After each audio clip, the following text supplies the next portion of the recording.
Pernahkah kau ke toko buku, perpustakaan, atau taman bacaan? Tidakkah kau merasa istimewa ketika berada di dalamnya?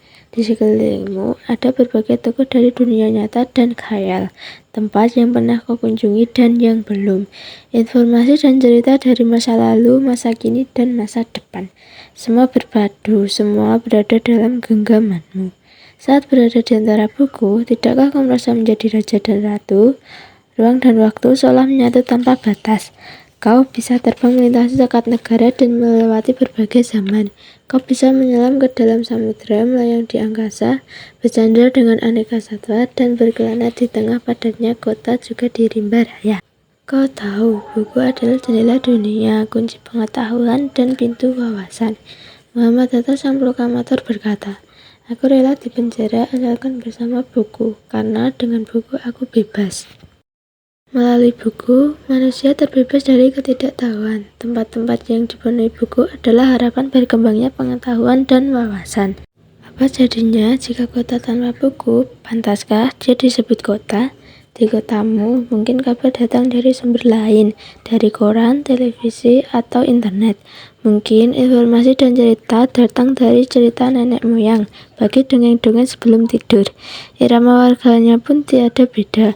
Bangun pagi, bertebaran di muka bumi untuk berbagai keperluan, untuk kembali pulang siang atau sore harinya. Setelah itu, mereka berangkat tidur dan memulai lagi hari berikutnya. Semua serupa. Di kota itu, mungkin ada bangunan bernama perpustakaan. Di dalamnya, buku-buku berderet dalam rak yang tak terjamah. Tiada tangan meraih dan membuka halaman demi halaman dengan sukacita. Mungkin juga ada tumpukan buku di sudut-sudut sekolah yang sepi dan berdebu, jarang dikunjungi, jarang dibaca. Buku-buku di sana teronggok tanpa nyawa. Bagaimana dengan kotamu? Mungkin kau tinggal di tengah kota yang megah, atau di gang sempit, di desa terpencil, di sisi pesisir, atau di kaki gunung. Adakah perpustakaan, taman bacaan, atau toko buku di dekat rumahmu? Jika ada, apakah tempat itu menjadi wadah berkumpulnya anak-anak dan warga, menjadi pusat berkembangnya wawasan dan pengetahuan, atau hanya menjadi pajangan? Maukah kau menjadi orang yang menghidupkannya? Kau bisa mengunjunginya dan mengajak teman-teman membaca dan berbagi cerita di sana.